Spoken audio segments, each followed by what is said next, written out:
अभी तक डीआरडीओ भारत की ताकत बनकर दुश्मनों के होश उड़ा रहा था।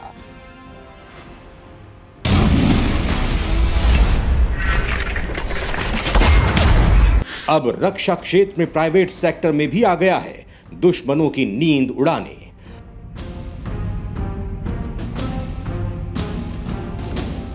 रक्षा व्यापार के क्षेत्र में दुनिया का बड़ा विकल्प बनकर उभर रहा है भारत। भारत के रक्षा व्यापार के आंकड़े भारत के दुश्मनों को बेचैन कर रहे हैं।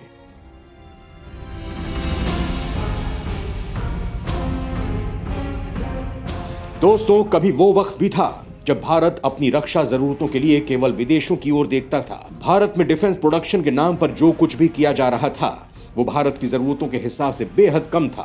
देश की सरकारों ने कभी इस मामले में भारत को आत्मनिर्भर बनाने की नहीं सोची, लेकिन जब से प्रधानमंत्री मोदी ने देश की सत्ता संभाली है, उन्होंने डिफेंस सेक्टर में भारत को आत्मनिर्भर बनाने पर विशेष जोर दिया। इसका मार्ग एक ही है, आत्मनिर्भर भारत।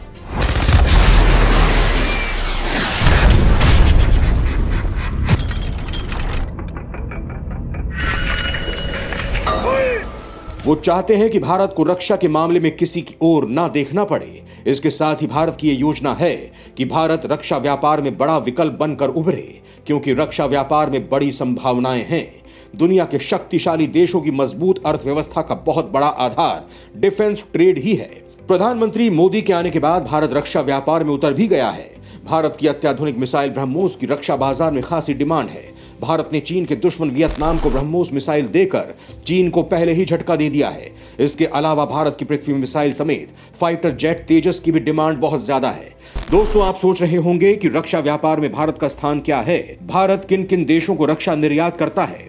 तो दोस्तों, साल 2021-22 में देश ने रिकॉर्ड 13,000 करोड़ रुपए की डिफेंस और टेक्नोलॉजी आइटम्स का निर्यात किया है। इसमें पिछले साल के मुकाबले 54.1% की बढ़ोतरी देखी गई है। भारत का डिफेंस निर्यात मुख्य तौर पर अमेरिका, फिलीपींस और अफ्रीका में होता है। डिपार्टमेंट ऑफ डिफेंस प्रोडक्शन में एडिशनल सेक्रेटरी ने बताया कि 2021-22 में भारत ने रिकॉर्ड 13,000 करोड़ रुपए का निर्यात किया है, जो रक्षा क्षेत्र में अब तक का निर्यात का सबसे बड़ा आंकड़ा है। 2021-22 में निर्यात 5 साल पहले के मुकाबले करीब 8 गुना ज्यादा रहा है। भारत का डिफेंस निर्यात 2015-16 में 2,059 करोड़ रुपए, 2019-20 में 9,115 करोड़ रुपए और 2020-21 में 8,434 करोड़ रुपए रहा था। डिफेंस निर्यात के रिकॉर्ड 13,000 करोड़ रुपए के आंकड़ों में निजी सेक्टर का योगदान 70% और सार्वजनिक क्षेत्र का योगदान करीब 30% का रहा है। मलेशिया के साथ तेजस को लेकर डील चल रही है, जहां तेजस ने रूसी और उत्तर कोरिया के फाइटर जेट्स को भी पीछे छोड़ दिया है। इस तरह रक्षा व्यापार में भारत तेजी से आगे बढ़ रहा है, लेकिन रक्षा व्यापार को लेकर अभी एक ऐसी खबर आ रही है जो भारत के दुश्मनों की बेचैनी बढ़ाने वाली है। तो इस वीडियो को दिल थाम कर देखिएगा। रक्षा क्षेत्र में प्राइवेट सेक्टर को दी जा रही है 51% हिस्सेदारी।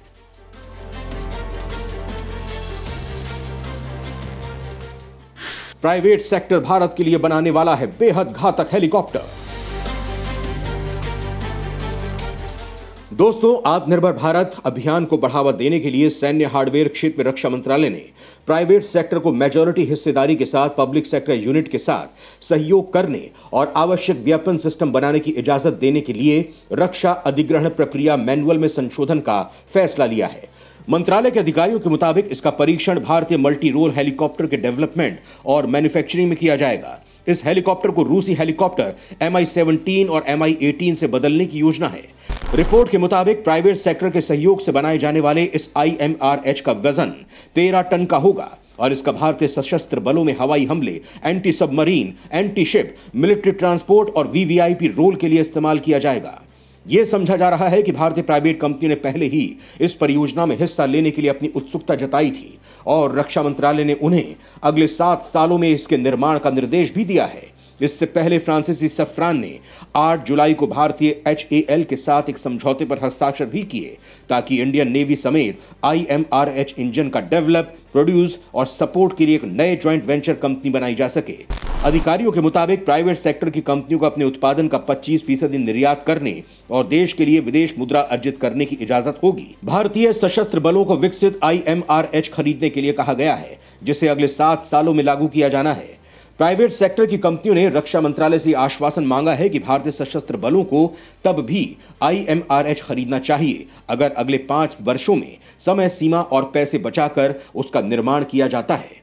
तो अब रक्षा सामग्री बनाने में पब्लिक सेक्टर के साथ साथ प्राइवेट सेक्टर भी धमाका मचाने आ रहा है। इससे भारत के विदेशी मुद्रा भंडार बढ़ने के साथ साथ रोजगार की भी संभावना बढ़ेगी। प्राइवेट सेक्टर को 51% हिस्सेदारी हासिल करने और भारतीय सार्वजनिक यूनिट के साथ ज्वाइंट वेंचर बनाने की इजाजत देने का फैसला लिया गया है ताकि इसकी लागत को कम किया जा सके। देरी की वजह से मोदी सरकार के पास अन्य देशों से टेंडर या सरकारी मार्ग के जरिए बहुत आवश्यक मशीनों को खरीदने के अलावा कोई अन्य विकल्प नहीं था। पीएम मोदी की पहल से डिफेंस में भारत बढ़ रहा है आत्मनिर्भरता की ओर।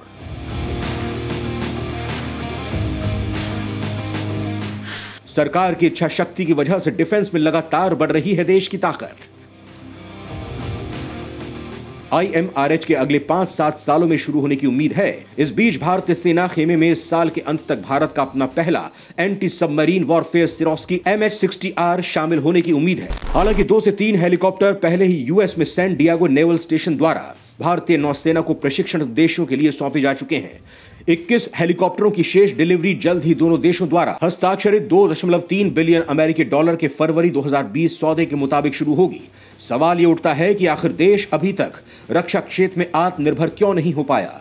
जो देश अग्नि जैसे घातक मिसाइल बना सकता है, काली जैसे खतरनाक वेपन बना सकता है, वो अभी तक भारत के लिए जरूरी दूसरे हथियार क्यों नहीं बना रहा था। हमारे पास किस चीज की कमी थी, संसाधनों की या इच्छा शक्ति की? तो दोस्तों, भारत के पास टैलेंट की कमी नहीं थी। अभी तक भारत के राजनीतिक नेतृत्व ने इस दिशा में काम करने की सोची ही नहीं। भारत के महान वैज्ञानिक अमेरिका जैसे देशों को चले जाते थे, लेकिन आज जब प्रधानमंत्री मोदी ने इस बात पर जोर दिया तो भारत अब तेजस जैसे फाइटर जेट तक बनाने लगा है। इसरो की ताकत से दुनिया पहले ही वाकिफ है। खतरनाक सैटेलाइट्स भारत को दुनिया भर की खबर देते रहते हैं। भारत के सैटेलाइट्स को लेकर चीन की धड़कनें तेज ही रहती हैं। भारत ने एंटी सैटेलाइट सिस्टम डेवलप करके चीन के होश ही उड़ा दिए हैं। उसे इस बात का खौफ रहता है कि भारत कभी भी जरूरत पड़ने पर उसके सैटेलाइट्स को बर्बाद कर सकता है।